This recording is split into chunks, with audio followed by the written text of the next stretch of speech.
Bonjour tout le monde, j'espère que vous allez bien. On se retrouve pour le brief du mercredi 5 août 2020, si je dis pas de bêtises. Alors avant de commencer, je vous invite à nous rejoindre sur Discord, n'hésitez pas, le lien est en description, on est plus de 10 500 membres, donc voilà, n'hésitez pas. Et à laisser aussi un petit pouce bleu et un petit commentaire, et à vous abonner si ce n'est pas déjà fait, si le travail vous plaît. Alors comme d'habitude, on va parler du Bitcoin, on va plus aller sur du court terme, on va parler aussi du Bitcoin Quote, donc de savoir un petit peu comment sont positionnés les gros dans ce marché, en tout cas sur les contrats futurs, donc sur le Chicago Mercantile Exchange. Ensuite, on va parler des spreads comme d'habitude, on parlera un petit peu des différents secteurs, que ce soit asset à risque, risk off, bon, tout explose, donc on ira voir ça un petit peu après. Et pour finir, on parlera aujourd'hui d'Ethereum très rapidement, j'ai déjà fait ça hier, XRP, Litecoin, et aujourd'hui on parlera de Ethereum classique qui m'a été demandé, de BNB et XLM, si j'en oublie pas, et Theta, voilà. Je pense que j'ai tout dit. Alors pour le Bitcoin, rappelez-vous, hier on avait parlé un petit peu, on avait analysé un petit peu cette dynamique en weekly. Donc pour l'instant, il n'y a pas de signe d'arrêt pour le moment. Suite à ce W, rappelez-vous, on est bien dans un mouvement de continuation. Une target totalement réaliste serait les 15 300 $. La fenêtre d'extension de ce mouvement est entre 14 400 et 16 900 $. Donc si des institutions ou des gros portefeuilles veulent poser un top sur ce marché, il est très probable que ça se fasse en zone de rechargement de short. Pour l'instant, on n'a aucune indication que ce mouvement ici haussier est fini. Rappelez-vous, on est sur cette énorme résistance des 11 500, 11 600 $. De gros portefeuilles aiment proposer de l'offre sur Bitcoin sur ces niveaux de prix. Donc tout naturellement, le prix ralentit. On est en train de la travailler. Si on casse, rappelez-vous, on ira visiter le haut de ce range, donc revisiter ces mèches ici. Et le niveau max de ce range, c'est les 13 008. Si on s'affranchit des 13 008, ce sera la porte ouverte pour revenir chercher notre extension. Mais pour l'instant, il n'y a aucun signe qui nous indique que ce rallye est fini. On va parler un petit peu du Bitcoin Code, de savoir un petit peu comment sont positionnés les gros dans ce marché et les traders particuliers. Donc ce que ça nous indique actuellement, c'est ok, on a une plus grosse exposition du côté du short de la smart money, mais à mon humble avis et de la data que j'ai sous les yeux, la smart money se hedge grâce aux contrats futurs. C'est-à-dire que si elle est short sur les contrats futurs, elle est très probablement à l'achat sur le spot. Parce que oui, ici on le voit, la smart money serait en short alors que ici le prix monte, alors que c'est eux qui posent les bottoms, bien entendu. Donc probablement que la smart money en fait est tout simplement longue sur spot, et actuellement on est sur un niveau record du côté du quote, en tout cas du côté des positions, plutôt le quote nous donne ces informations, mais en tout cas au niveau des positions, on est à un niveau record, on le voit ici, et ça veut dire que si les institutions se hedgent grâce au contrat futur, c'est qu'elles sont massivement à l'achat sur spot, probablement, parce que si c'était corrélé à 100%, en fait ce que je veux dire, c'est que quand on voit des W, le marché pose généralement un top. Vous le voyez ici, on pose ce W, on pose un top. Quand le marché fait des M, on pose un bottom. Et les institutions sont tout le temps dans le sens inverse du mouvement. Ici sur les contrats futurs, donc c'est très probablement parce que, comme je l'avais expliqué, elles se hedgent en fait. Se hedger, c'est-à-dire par exemple vous avez un Bitcoin en portefeuille, si vous shortez un Bitcoin, si ça monte ou ça baisse, vous ne perdez pas de valeur, ok, parce que si le Bitcoin baisse, votre short est gagnant, et si le Bitcoin monte, ce que vous avez en portefeuille est gagnant, et ça rattrape les pertes sur ce que vous avez en short. Donc tout simplement, les institutions peuvent se servir des contrats futurs pour se hedge un petit peu, et de se dire ok, on est massivement à l'achat sur spot, et on va shorter sur le contrat futur. Si jamais il y a un retournement, elles ne perdent pas d'argent ou beaucoup moins. C'est un petit peu c'est un petit peu comme ça que ça fonctionne, le hedge, et voilà. Donc tout naturellement, à mon humble avis, de ce que j'ai sous les yeux, ça pourrait signifier que les institutions sont massivement à l'achat sur spot, tout simplement. Et ce que je voulais vous dire aussi, c'est que j'avais pas vu, ou j'avais peut-être oublié d'en parler, mais on a clairement un gap qui est toujours ouvert. Je l'avais pas vu, ça m'a étonné un petit peu, sur le niveau des 16 590 $. Donc c'est assez élevé. Est-ce qu'on va y aller? J'en sais rien. Mais il y a toujours ce gap qui est ouvert juste ici, je pense que vous le voyez. Peut-être on le verra mieux en daily, en weekly. En tout cas, moi je le vois personnellement. Je sais pas si en daily vous allez le voir. Voilà, il est juste ici. Je pense que vous le voyez. Vous voyez ici, il y a un trou dans la cotation. Donc il y a toujours ce gap qui est ouvert sur le niveau des 16 590, et il y a aussi un petit peu ici, et même ici on pourrait dire sur le niveau des 18 140 $, parce que rappelez-vous, ce ne sont pas les mèches qui comblent les gaps, ce sont bien les corps de chandelle, bien entendu. Donc on a toujours ce gap ouvert sur les 16 590 et là on l'a vu sur les 18 000. Est-ce qu'on va aller chercher ces prix? J'en sais strictement rien, mais ces gaps se feront combler tôt ou tard. Il y a aussi des gaps plus bas, on a celui-ci, on en a aussi un très très bas, il me semble de mémoire, dans le niveau des 3600$. Est-ce qu'on ira le chercher? Je ne sais pas. Mais il y a des raisons de localisation pour aller chercher ces niveaux. On pourrait aller chercher ces niveaux sans trop de soucis, hein. Nos fenêtres d'extension, notre zone de rechargement de short. Et comme je l'ai écrit ici, du côté de Chicago, si nos big boys veulent short ce marché, c'est ici qu'ils le feront très probablement. Ou ça, dans la zone de rechargement de short. Donc entre les 14 000 grosso modo et les 16 880$. Pour le moment, il n'y a rien qui nous indique que ce mouvement est fini. À part qu'on est sur une énorme résistance et qu'actuellement on la travaille. Ok ?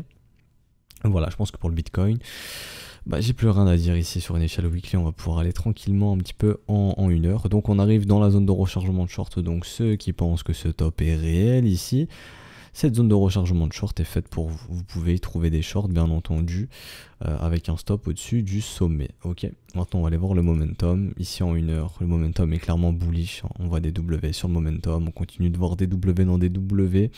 Cette divergence a été avalée dorénavant, donc les bulls ont bien récupéré le momentum. En une heure, le momentum est bullish. Il y a ce setup de continuation d'ailleurs, on l'avait dessiné.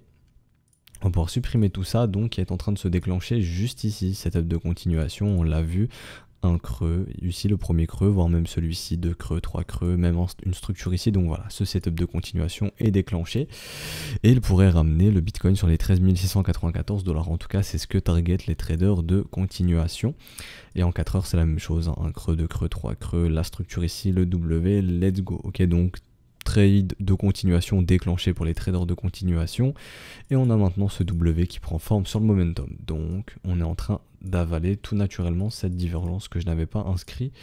TradingView bug un petit peu là, j'espère que ça se verra pas trop, mais actuellement de ce qu'on voit c'est que cette divergence ici est avalée suite à ce W, en tout cas pour moi les bulls ont avalé cette div puisqu'ils ont récupéré le momentum suite à ce W, donc on peut se dire que ok let's go, c'est parti, ce W a bien pris forme, on est mature pour partir sur des mouvements de continuation. Et ce que j'avais oublié de noter, et je vais le faire maintenant parce que j'avais oublié d'en parler tout simplement, où est-ce que le cours a consolidé sur le premier arrêt, où est-ce qu'on structure le W sur le premier arrêt. Les bulls maintiennent ce premier arrêt, ce mouvement ici reste un mouvement tendanciel bullish, l'objectif c'est d'aller péter tout simplement les 12 100$ et on peut partir sur un mouvement de continuation AB égale CD, comme on l'a vu, qui pourrait nous ramener sur les 13 600$. Mais pour l'instant, je le répète, aucun signe de top sur ce marché. Les traders qui veulent shorter, je le répète encore une fois, c'est cette zone qui vous intéresse maintenant, encore une fois, confirmation, momentum et structure. Si on commence à avoir du M ici, on va se dire ok, des gens sont en train de shorter ce marché et sont en train de défendre ce top ici. Pour l'instant, on ne voit pas de M, donc on ne peut pas se dire que ce marché tente d'être ralenti par les vendeurs. Voilà, je pense que pour le Bitcoin, j'ai plus rien à dire. Je peux repasser par contre sur Bitstamp, je viens d'y penser, on va aller en daily. Toujours dans cette zone de combat, hein, donc on avait posé les alertes, allez profiter du soleil s'il n'y a que Bitcoin qui vous intéresse, tant qu'on sera dans cette zone de combat il ne se passera rien, les traders de range se renvoient la balle, hein. Le bas du range est ici, le haut du range est ici tout simplement. Si on a une cassure, une résolution à la hausse, il faut s'attendre à un mouvement de continuation. Les prochains niveaux en daily, on les a vus, il y a ce mouvement de continuation AB égale CD sur le niveau des 12 780$. D'ailleurs, les traders de continuation prendront profit ici. Et on l'a vu, les prochains gros niveaux, c'est ici, on est en train de travailler celui-ci, ici. Si on passe celui-ci, les prochains niveaux, c'est 12 500 et 12 900$. Et ensuite, si on casse ça, bon courage aux vendeurs pour instaurer un top dans ce trading range. Voilà. Et je pense que pour le moment, j'ai plus rien à dire. Voilà, pour Bitcoin, c'est fini au niveau de la charte. Alors maintenant, je vais quitter le code, on en a parlé. Si ça veut bien se fermer. Voilà. Donc maintenant au niveau des spreads futurs, rappelez-vous, hein, les bulls étaient un petit peu en mode off, un petit peu en mode ralentissé. On l'a vu, trading range tout naturellement, on l'a vu ici, un battle zone qui s'est dessiné, les spreads nous donnent la même information. Tant qu'on ne voit pas de gros M se mettre en place comme ceci, on ne se dira pas ok ça y est, l'euphorie ou l'optimisme, ça dépend de votre point de vue, quitte le marché. Non, actuellement, on est bien dans un marché sous contango, la demande est supérieure à l'offre, on est dans un environnement qui est bullish pour ce rallye bien entendu. Maintenant au niveau d'Ethereum c'est la même chose, on a vu des petits M se mettre en place, donc qui a dit tout simplement à Ethereum commence un petit peu à te calmer. Ethereum Bon, comme on le voit, Ethereum se calme un petit peu. On est dans cette zone de combat, on attend la résolution. On n'est plus dans ce mouvement qui s'accélère très très fort. Là, le mouvement ralentit un petit peu. Est-ce qu'on peut parler de sommet pour le moment? Bien entendu, non. On verra ça après. Et LTC, c'est à peu près la même chose qu'Ethereum, hein. Alors, on a vu ces petits M qui ont indiqué à LTC de commencer à se calmer et on attend de revoir de nouveaux W du côté des bulls, hein, pour repartir et se dire ok LTC tu peux repartir. Donc pour l'instant c'est du trading range, que ce soit sur Ethereum, sur Bitcoin, sur Litecoin, etc. On a déjà posé des battle zones, hein. Vous pouvez le voir ici, on avait fait le travail hier. Alors maintenant du côté des assets à risque, ça explose. Du côté des risk-off, ça explose aussi. L'or qui explose, on en avait parlé. L'or est prêt à reprendre de la réelle valeur, on en avait parlé. Donc l'or explose contre l'USD, c'est aussi simple que ça. Il est prêt à surperformer la dévaluation du dollar, donc l'or prend énormément de valeur contre le dollar puisqu'il est prêt à reprendre de la vraie valeur. S&P va chercher un nouveau sommet, on en avait parlé. S&P, non pas encore un nouveau sommet, il est en train de s'y préparer. On avait parlé de cette zone de combat, hein, qui a maintenant été gagnée par les bulls, nul doute, ça a bien été gagné par les bulls. On a bien la clôture, on évolue bien au-dessus, donc tout naturellement l'objectif des bulls c'est d'aller péter la TH tout naturellement, d'aller faire un nouveau sommet. Rappelez-vous, le marché s'est arrêté où? Tout pile sur le premier arrêt. On est dans un trending market, tout naturellement. Ce premier arrêt ne cède pas. On reste dans un marché tendanciel bullish. L'objectif des bulls, c'est d'aller chercher un nouvel ATH, tout simplement. Ce marché est contrôlé par les acheteurs. Voilà. Donc il n'y a rien de plus à dire. Et tous les secteurs pump, hein, que ce soit comme on l'a vu asset à risque, risk-off, donc Bitcoin, qu'il soit asset à risque ou risk-off, n'importe comment il se comporte, et il veut pump tout naturellement. Désolé, j'ai mis un petit coup dans le micro. Il veut pump. En tout cas, s'il suit n'importe quel secteur, il pump, et c'est comme ça que ça fonctionne pour le moment. Et actuellement, on va aller checker un petit peu le dollar. Tant que le dollar continue de perdre de la valeur, ok, bon, ça perd de la valeur, tout naturellement, les assets prennent en valeur. Naturellement les capitaux naviguent, rappelez-vous, hein, de secteur en secteur. Si ça se casse du dollar, ça peut aller dans les assets à risque, hein, ça peut acheter d'autres choses tout simplement. Donc voilà. On va parler un petit peu aussi des options. Donc on a une grosse expiration le 28 août, hein. C'est vrai que j'ai oublié sur Bitcoin, grosse expiration le 28 août. On a un gros niveau ici, beaucoup d'achats de call sur le niveau des 14 000 $, donc peut-être que des gros portefeuilles se préparent déjà aux 14 000 $ à horizon du 28 août. On en avait parlé un petit peu sur l'expiration du 31 juillet. On avait vu de gros niveaux sur les 11 000, donc on se disait, si Bitcoin ne reste pas dans un range où il y a peu d'achats de call ou peu d'achats de puts, c'est que probablement de gros portefeuilles vont vouloir l'emmener sur leur niveau. On avait identifié les 11 000 $. On a bien été chercher les 11 000 $. Du coup, ces gros portefeuilles ont bien emmené Bitcoin sur ces niveaux d'expiration, hein, pour ne pas perdre d'argent puisqu'ils ont probablement les moyens de le faire. Et on peut voir que sur le 28 août, sur l'expiration du 28 août, beaucoup d'achats de call maintenant sur le niveau des 14 000 et beaucoup d'achats de puts sur le niveau des 8 000. Donc le plafond serait probablement les 14 000 et le plancher les 8 000 $. Mais beaucoup commencent à se préparer aux 14 000 avec ces achats de call sur ce niveau. Donc si un gros portefeuille a risqué gros sur les 14 000 et qu'il a les moyens d'emmener ce marché sur les 14 000, c'est une target totalement réaliste pour le 28 août. Et la prochaine grosse expiration, c'est le 25 septembre, on va aller voir un petit peu. Ok, donc 14 000 $, pareil, hein, pour l'expiration de septembre, et aussi les 16 000 $. Beaucoup, ça commence à beaucoup se positionner sur les 16 000 $ et 20 000 $ aussi. Voilà, assez intéressant de noter ça, mais on va plus focus sur l'expiration du 28 août et on voit quand même que les 14 000 $ commencent à intéresser beaucoup. Donc ça en fait totalement une target réaliste, on l'a vu, hein, c'est dans la zone de rechargement de short, proche des niveaux d'extension. Donc les 14 000 $ ne me semblent pas ahurissants, surtout que l'euphorie n'a pas l'air d'être encore présente. On a déjà connu beaucoup plus d'euphorie. Rappelez-vous, en juin 2019, on avait des spreads de 800 $. Actuellement, c'est pas tellement euphorique, on l'a vu un petit peu hier, on en a parlé. On est à un niveau moins euphorique que ce qu'on a connu avant l'halving en février 2020 ici. Donc tout naturellement, si l'euphorie ne fait pas tellement partie du marché, elle peut en faire partie. Alors si cette euphorie si cette euphorie intervient, c'est qu'elle se fera probablement plus haut, hein, parce que l'euphorie ne se crée pas quand ça baisse, mais quand ça augmente, bien entendu. Et William nous donne cette information de le public peut acheter. Rappelez-vous, on en a parlé hier. William arrive en zone de stupidité. Donc là, on peut créer un mouvement FOMO, hein, un mouvement très fort FOMO. Donc voilà, maintenant, on va laisser le marché faire ce qu'il a à faire, hein. tant que le momentum restera boule, tant que la dynamique restera boule, au niveau des probabilités, ce qui est le plus probable, c'est de continuer à pousser ce marché tant qu'on n'a aucun signe de retournement. Et actuellement, que ce soit en daily, weekly, 1 heure, 4 heures, on n'a aucun signe de retournement actuellement. Voilà, ça ne fait pas de moi de quelqu'un de bullish, je m'en fous, j'ai aucun biais, je vous dis pas d'acheter du Bitcoin ici, je vous dis pas de shorter, en tout cas de mon point de vue, c'est beaucoup trop tôt pour shorter, c'est trop tard pour acheter, trop tôt pour shorter. Par contre, pour prendre des profits, ça y a pas de souci, on peut prendre des profits. Maintenant, c'est dans ma façon de fonctionner. J'ai aucun setup actuellement qui me permet de shorter Bitcoin. Le précédent setup qui a permis de long du Bitcoin, c'était le setup de continuation. On en a parlé. Maintenant, il n'y a plus de setup qui se présente à moi, donc aucun business sur Bitcoin. Je m'en fous un petit peu du Bitcoin maintenant, mais de ce que je vois, je me dois d'être optimiste avec vous. Je n'ai aucun biais. Si la dynamique change, si la dynamique interne change, je vous le dirai. Je vous dirai, ok, les bears se réveillent sur la dynamique interne.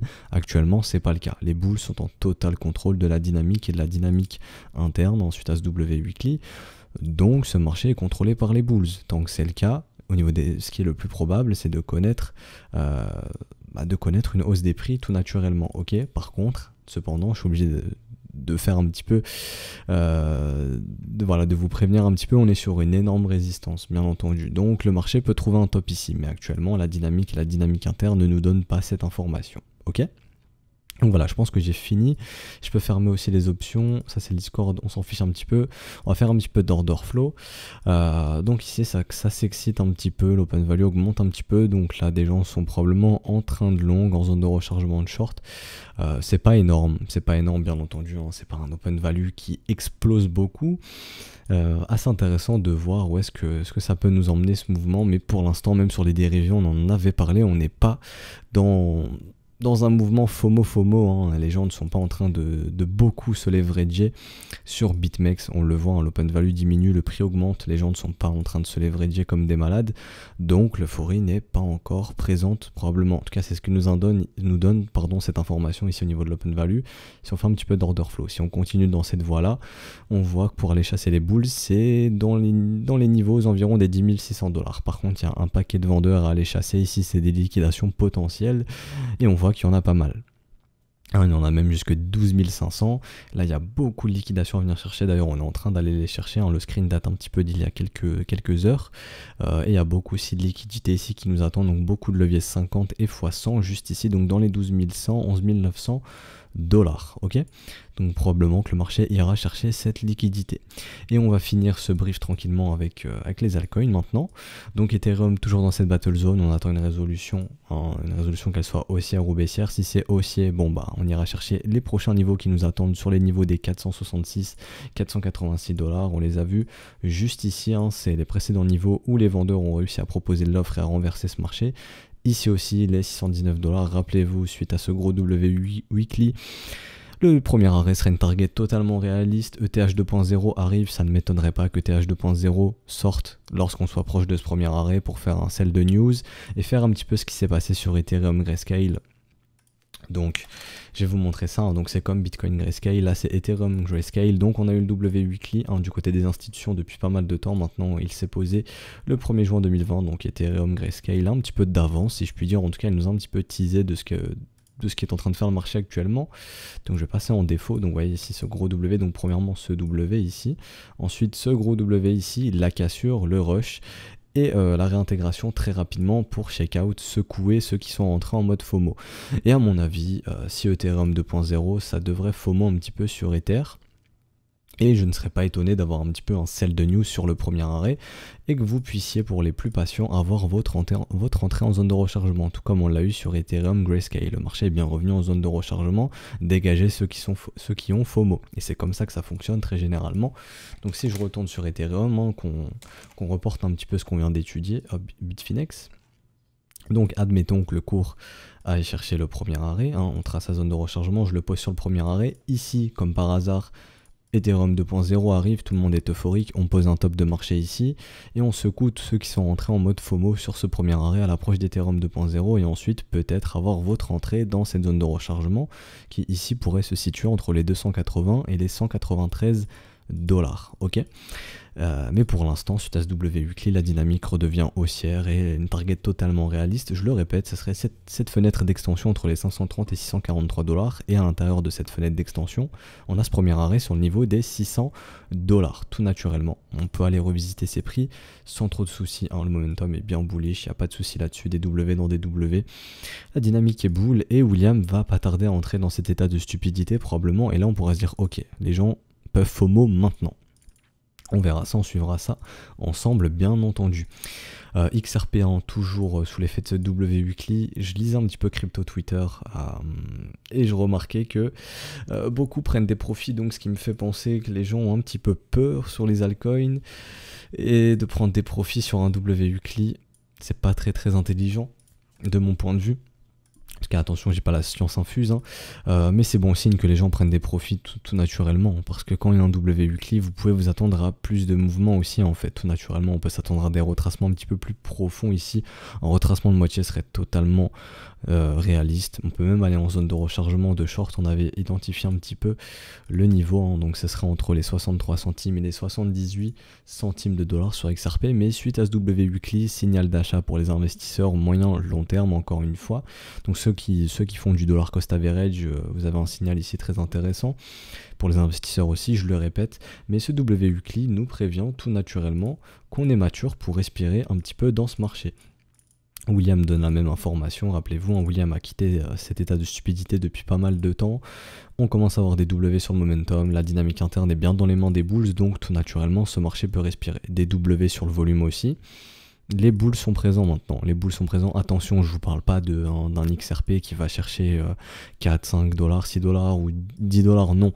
Je vous dis juste que XRP est prêt à respirer un petit peu, et une target totalement réaliste serait ici, dans un premier temps, les 53 centimes de dollars. Et Monsieur Gann serait content si cette target était atteinte avant février 2021. J'ai dit 2020 dans un brief, mais bien entendu, on n'avance pas dans le passé, on avance dans le futur, donc 2021. Ici Litecoin, donc Litecoin toujours dans cette zone de combat, hein, dans cette battle zone, on attend la résolution, aucun signe de top, hein, on a déjà vu ça hier, mais dynamique interne haussière, dynamique haussière, on arrive en zone de rechargement de short, des acheteurs prennent profit, les traders de continuation prennent profit, et aussi on l'a vu, hein, ce mouvement AB égale CD, on était en plein dedans, donc maintenant c'est consolidation. Pour les traders de continuation, on aimerait bien revoir 3 creuses posées, la structure let's go, mais pour l'instant aucun signe de top sur ce marché. Donc un signe de top sur LTC. BNB c'est la même chose, on arrive en zone de rechargement de short, des acheteurs peuvent prendre profit dans ces zones. Le momentum est complètement bullish ici, des W dans des W, aucun signe de divergence, la précédente a été avalée. C'est une dynamique interne qui est haussière, une dynamique qui est haussière, on voyait des W dans des W, creux et sommet ascendant. On est en train de déborder un petit peu cette zone de rechargement de short, donc la prochaine fenêtre pourrait être cette fenêtre ici d'extension, tout simplement entre les 25 et les 30 $ grosso modo. Donc le cours pourrait chercher à venir se garer ici, et on va tracer tout naturellement un autre fib comme ceci depuis le top pour voir un petit peu où se situe notre premier arrêt. Il me semble qu'on l'a travaillé, ou qu'on est en train de le travailler. Ok, on l'a travaillé ici, donc tout naturellement on pourrait aller visiter la zone de rechargement de short, bien entendu du mouvement entier, hein, puisque le premier arrêt a cédé, a été cassé. Donc cette zone de rechargement de short se situe ici, entre les 26 et les 32 $. Donc ça peut être, on a des niveaux ici assez intéressants. Les prochaines fenêtres semblent être entre grosso modo les 25 et 32 $. Voilà, mais pour l'instant aucun signe de top sur BNB. William est bien dans cet état d'enfoncement, ce mouvement est fort et ce mouvement peut s'accélérer. Alors XLM, ça change un petit peu. XLM, on a cette petite diff qui s'est posée, hein. Donc ici on a eu la confirmation que les bears ont récupéré le momentum le 18 juillet 2020, donc il se passe quelque chose dans la dynamique interne. Vous voyez ici, la dynamique interne nous indique que le momentum, en tout cas le momentum repasse dans les mains des bears pour le moment. Les bears ont récupéré ce momentum, ce qui fait tout naturellement freiner le prix, puisque la dynamique interne devient inquiétante pour les bulls. Maintenant, est-ce qu'on a un signe de top ici? Bah non, parce que j'identifie c'est une zone de combat, comme ce qu'on a vu avant sur Ether. C'est tout simplement le haut de cette mèche ici, et le bas de cette mèche. Donc maintenant, ces zones de combat. Si les bulls cassent cette battle zone, on ira visiter des prix plus hauts, parce que pour l'instant, la dynamique interne devient inquiétante, mais la dynamique de prix est encourageante. On continue de voir des sommets et des creux ascendants, donc c'est une dynamique haussière, pas de signe de top ici. Cependant, attention, la dynamique interne commence à nous donner des warnings. Attention, je deviens faible et on arrive en zone de rechargement de short. Donc pour les investisseurs, ici c'est warning, hein, c'est zone de rechargement de short, c'était pas du tout une zone qui vous intéresse. Encore une fois, vous tracez votre zone de rechargement depuis le bottom et idéalement vous essayez de trouver des achats. Voilà, ce que je vous disais un petit peu sur Theta, on va aller voir ça après, mais le marché fonctionne généralement quasiment toujours comme ça, on punit ceux qui rentrent dans un mouvement vertical et généralement on les fait craquer dans la zone de rechargement, c'est là qu'ils vendent et les institutions, les gros portefeuilles rachètent cette zone de rechargement. Comme j'expliquais aussi un petit peu hier sur Discord, le fait d'acheter des zones de rechargement, je vous force à penser comme ça, parce que sur le long terme, il est très probable que vous soyez en profit tout simplement en achetant ces zones de rechargement parce que ça vous offre des fenêtres d'investissement qui sont très intéressantes. Donc pour l'instant XLM, la dynamique interne devient inquiétante pour les bulls, mais pas de signe de top ici. Mais pour les investisseurs, s'il vous plaît, tracez votre zone de rechargement et soyez un petit peu patient. Je vois qu'on avait tracé des creux dans le volume, donc voilà, le marché peut aussi venir combler ce creux, on commence à le faire un petit peu, et on a laissé aussi des creux plus bas, donc le marché ira revisiter probablement ces creux dans la value pour reproposer du business à ces prix. Et on voit que ça arrive où? Dans la zone de rechargement, comme par hasard. Alors ETC, je voulais vous parler d'ETC. ETC, je vais plus ici parler en weekly, donc je vais aller très vite en daily. Hein. Donc on est en train de consolider sur le premier arrêt. Si ça casse, la prochaine fenêtre sera très probablement la zone de rechargement de short. On a ce gros creux dans la value ici, on a ce creux aussi ici, on a ce creux aussi ici qu'on reviendra visiter probablement plus tard. Donc le marché redemandera à faire du business ici. On voit qu'il y a notre wake of check qui nous attend, notre zone de rechargement, notre fenêtre d'extension, pas mal de niveaux ici. Donc tout naturellement le marché pourrait venir chercher ses prix. Mais ce qui est très intéressant avec ETC, c'est au niveau de la big picture. Donc là quand on passe sur une échelle de temps plus grande, et je vais cacher un petit peu. On voit ce premier W weekly dans un autre W weekly qui est un W monthly bien entendu, hein, ce gros W monthly ici qui assure on check out tous ceux qui sont rentrés en FOMO sur cet énorme mouvement parabolique. Des acheteurs de gros portefeuilles viennent encore défendre ce bottom, on va pas plus bas ici que les 3,2$, hein, ici sur ce mouvement très impulsif de mars. Les vendeurs n'ont pas réussi à les casser les 3,2$ et on se remet à voir un nouveau W weekly se dessiner qui pourra se confirmer dans quelques semaines potentiellement, voire même cette semaine si on a une accélération du prix. Mais quand vous voyez W weekly, W monthly, nouveau W weekly, clairement ici les investisseurs vous savez ce que vous avez vous savez ce qu'il faut faire maintenant. Marché horizontal, on voit des W weekly, des W monthly, vous avez beaucoup de signaux d'investissement. Beaucoup de signaux d'achat pour les investisseurs et tout naturellement ce marché pourrait respirer un petit peu, hein. Donc le premier arrêt comme Ethereum, une target totalement réaliste, les 20$.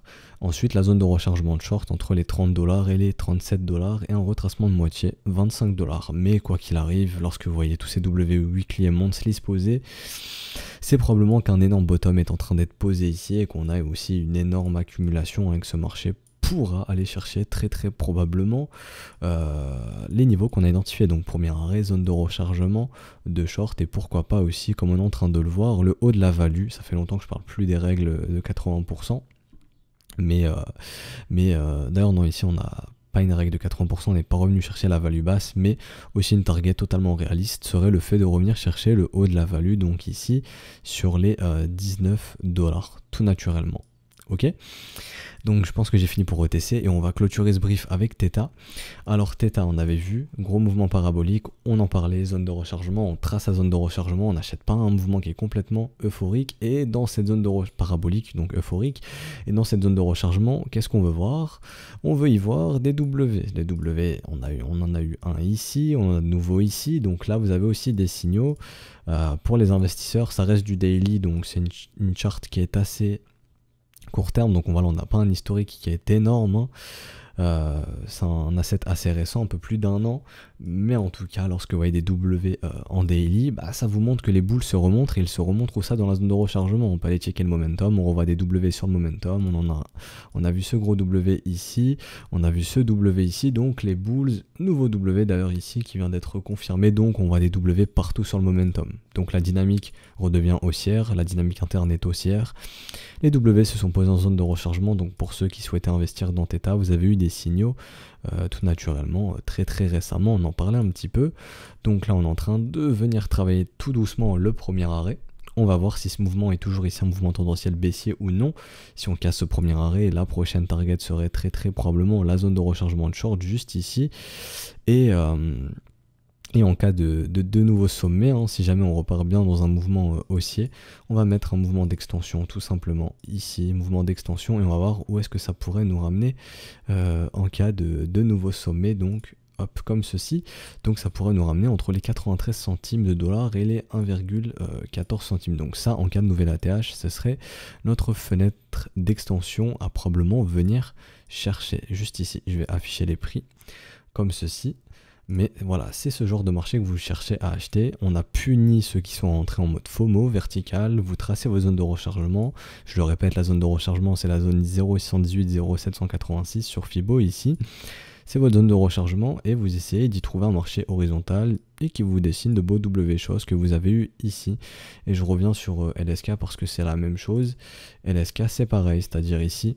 Les gens FOMO se font punir, on revient dans la zone de rechargement et maintenant on a un marché horizontal et qui nous fait des W dans des W, donc probablement quelque chose de gros se prépare ici.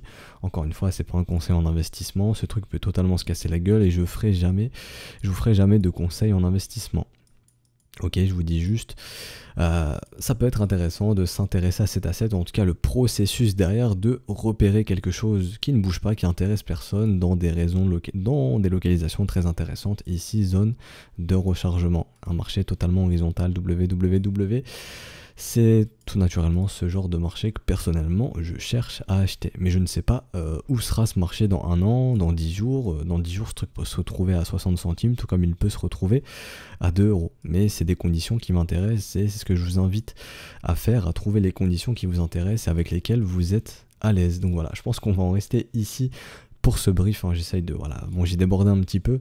Mais aujourd'hui c'était un petit peu plus posé, j'ai pas parlé extrêmement vite, donc voilà, je voulais faire quelque chose de plus posé, pardon. Si ça vous a plu, n'hésitez pas à laisser un petit pouce bleu, un petit commentaire, à vous abonner si ce n'est pas déjà fait, à nous rejoindre sur Discord, le lien est en description dans les commentaires, n'hésitez pas à nous rejoindre. Je vous souhaite une excellente journée, on se retrouve donc demain. Allez, ciao tout le monde.